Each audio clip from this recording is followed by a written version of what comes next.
Hello everyone and welcome to my week 4 report. We are officially hitting the halfway point of our challenge, so congratulations if you are joining in on this challenge with me. It is now a great time to really start to evaluate the progress that you might have made over the last 4 weeks. It is really normal when you start something new to see an immediate change on the scales, and that could either be a change going up or a change going down. However, by the week 4 mark, you should really start to see the results of your hard work. So for example, when you start something new and you change your habits around nutrition, you might see the scale weight go down because you might be a little bit less inflamed, you might be looking after yourself a little bit better, so your body is less stressed, you're not holding onto as much water, so you see the scale weight go down. But the reverse can also happen when you start something new and you start training, you are causing inflammation, so you might see the scale weight actually go up. So it is really important to give yourself enough time to actually see these results. And unfortunately, so many people, they get 4 weeks in and just when they're about to see some really big changes in the way that they're feeling or the way that they're looking, they give up because they think it's just not working and that they are not able to see weight loss, they're not able to achieve weight loss, which is super, super sad. And when I think about weight loss, I think of it like a jigsaw puzzle. You need a whole bunch of different jigsaw pieces to actually make the full picture really come to light. And in those first few weeks, it can really feel like you're grinding it out and really not see that much change happening. You're starting to see a little bit of the picture come together, but it's a bit of a slow grind. And then you get to a point, a little bit of a tipping point in that process where all of a sudden you really start to see this beautiful picture start to emerge. But unfortunately, as I said, a lot of people give up just at that moment when they really should just stop, reframe and sit back and be really thinking about how they're actually feeling and being really grateful for the things that they have been able to accomplish in such a short period of time. So before jumping into a little summary of my own progress, I would urge all of you guys to stop and appreciate the journey that you're on, irregardless if you're actually doing our challenge or not, or you're just watching this because you are curious to see changes in your own body composition. It's not easy, so it is really important you take time to stop and really acknowledge the hard work that you are putting in, because unfortunately weight loss is a bit of a moving target. You're not going to be any happier if you see a lighter weight on the scales. That's just the harsh reality of it, because I guarantee if you lose those 3 kilos that you're so focused on losing that when you get to that goal weight, you'll go, well actually maybe this is not enough and I'm not happy here either and I need to go for more. So it's important that you actually stop and acknowledge every single achievement along the way, because it's really important that you're not there losing weight or seeing these amazing changes in your body composition and amazing changes in your own health outcomes and constantly looking over your shoulder thinking you're going to gain that weight back. That's going to be a fast-track way to really start to self-sabotage yourself, because you're always wondering whether or not you're going to be slipping back into old habits, as opposed to acknowledging the process and the change that's happened along the way. You have built a lot of confidence in the things that you're doing, and we are really focusing in on long-term sustainable changes. So it's important to acknowledge that if you've changed a whole bunch of things with your diet and training and sleep, you're really looking after yourself. Well, those sorts of things, some of those things are going to have to be long-term things that you just do forever. They really do start to form a big part of your identity and who you are, if you really want to see those changes staying around in the long term. So no more fear of wondering whether or not you're going to be slipping back into old habits. We have times where we can be really dialed in with our health and fitness, and other times where there are lots of other competing priorities. But the important thing to stop and acknowledge is that emotions cause actions here.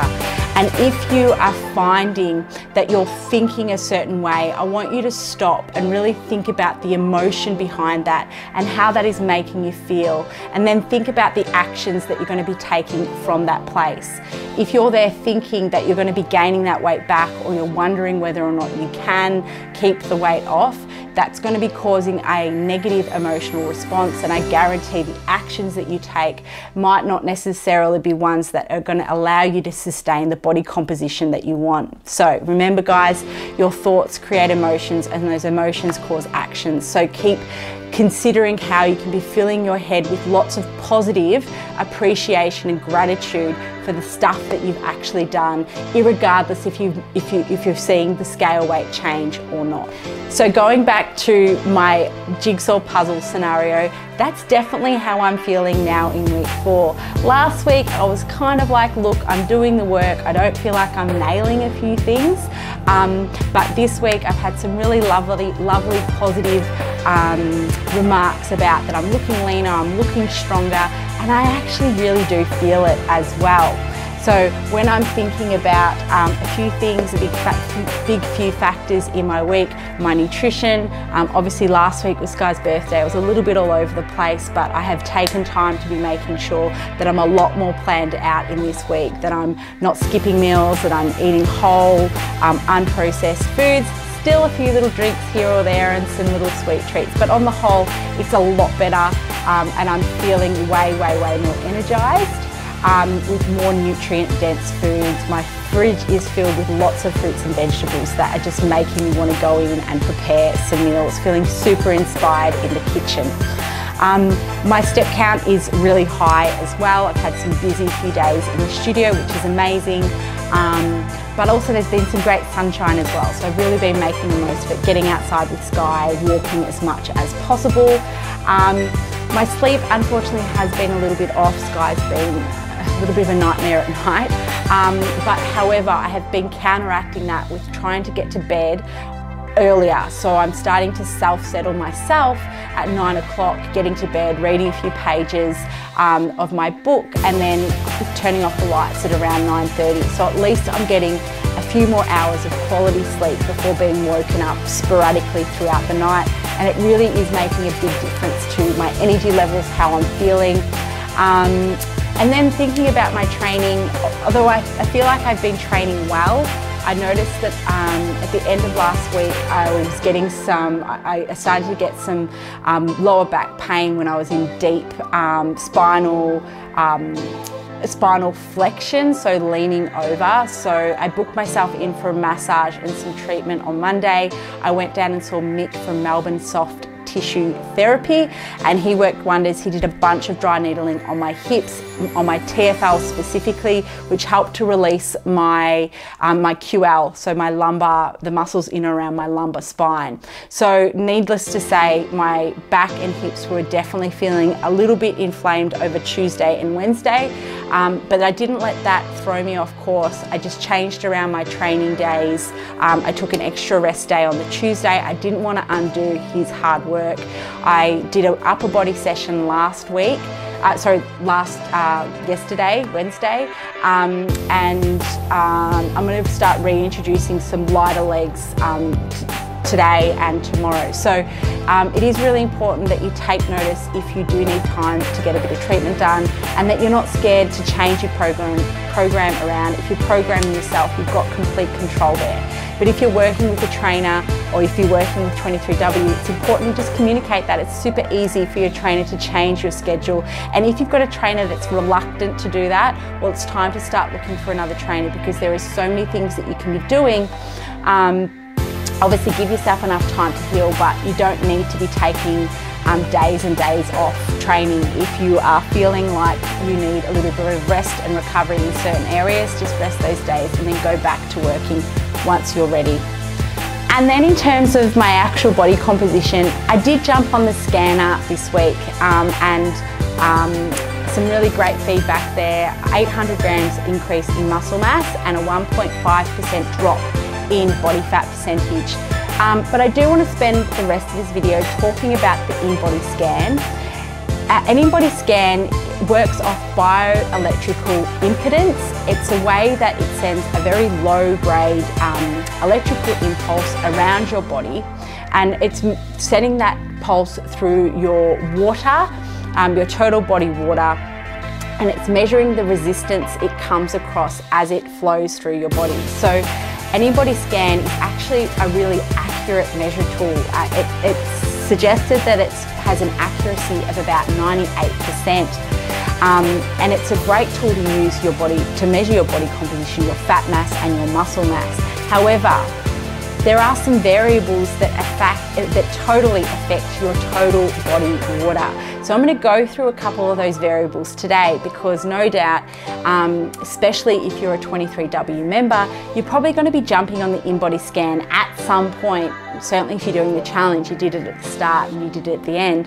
But it's important to acknowledge some of the factors that actually do play a significant role in changing the way that bioelectrical impedance, the resistance that it actually comes across, and what would actually slow down that current, and therefore change your the results, the readings that's coming back from your body composition. So starting off with exercise, if you jump on the scanner before or after you train, it will affect your results. So there's a few different ways that actually affects your results here, and this is why these are called variables.